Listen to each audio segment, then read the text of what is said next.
తెలంగాణలో కొద్ది రోజుల్లో బతుకమ్మ పండుగ రాబోతుంది. బతుకమ్మ పండుగకి తెలంగాణలో ఒక గొప్ప చరిత్ర ఉంది. బతుకమ్మ పండుగని మన తెలంగాణ ఆడబిడ్డలు ఎంతో ఘనంగా, సంబురంగా జరుపుకుంటారు.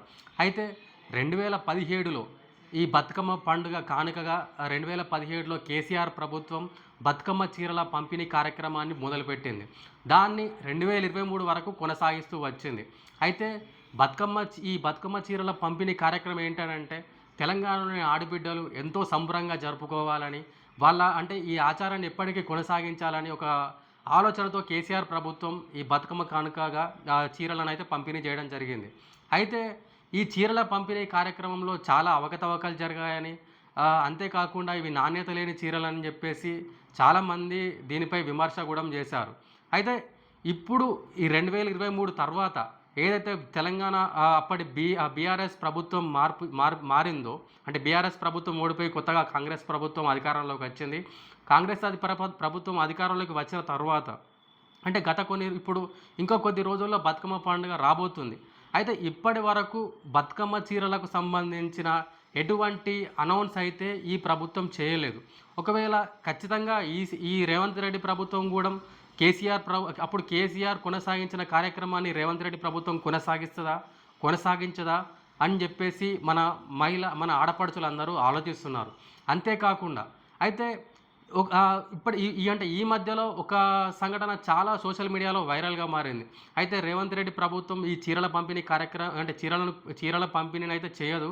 దానికి బదులు ఆడపడుచులందరికీ ₹500 బతుకమ్మ పండుగ సందర్భంగా కానుకగా ఇస్తుందని చెప్పేసి ఒక వార్త అయితే బయటకు వచ్చింది.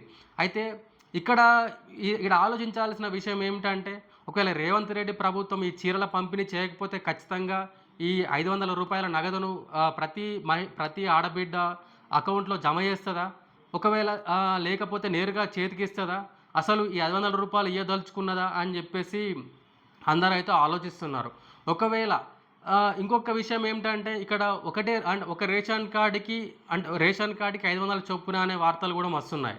అది ఎంతవరకు నిజమో తెలవదు. బట్ ఏందంటే అటువంటి రూమర్స్ అయితే బయటకు వస్తున్నాయి.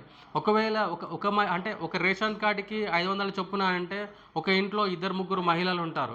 వాళ్ళందరి పరిస్థితి ఏంటి అని కొంతమంది అంటున్నారు. అయితే ప్రభుత్వం ఇప్పటివరకైతే ఎటువంటి నిర్ణయం తీసుకోలేదు. ఒకవేళ తీసుకున్నా ఖచ్చితంగా మన తెలంగాణ ఆడపడుచులను దృష్టిలో ఉంచుకొని, అంటే వాళ్ళ మంచికే చేస్తుందని చెప్పేసి అందరికీ తెలుసు. రేవంత్ రెడ్డి ప్రభుత్వం ఇప్పటివరకైతే అంటే చాలా మంచి పనులు చేసింది. అంటే ముఖ్యంగా చూసుకుంటే ఆడపడుచులందరికీ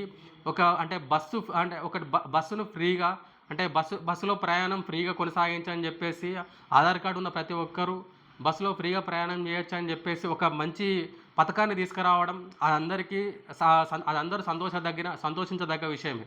అయితే ఈ బతుకమ్మ పండుగకు ఈ కాంగ్రెస్ ప్రభుత్వం ఏం చేస్తుందని చెప్పేసి అందరూ ఆసక్తిగా ఎదురుచూస్తున్నారు. ఖచ్చితంగా రేవంత్ రెడ్డి ప్రభుత్వం మంచి నిర్ణయం తీసుకొని మన తెలంగాణ ఆడపడుచులందరికీ ఈ బతుకమ్మ కానుకగా అయితే చీరలు, లేకపోతే మంచి ₹500 నగదును జమ చేస్తుందని చెప్పేసి అందరూ ఆశిస్తున్నాం.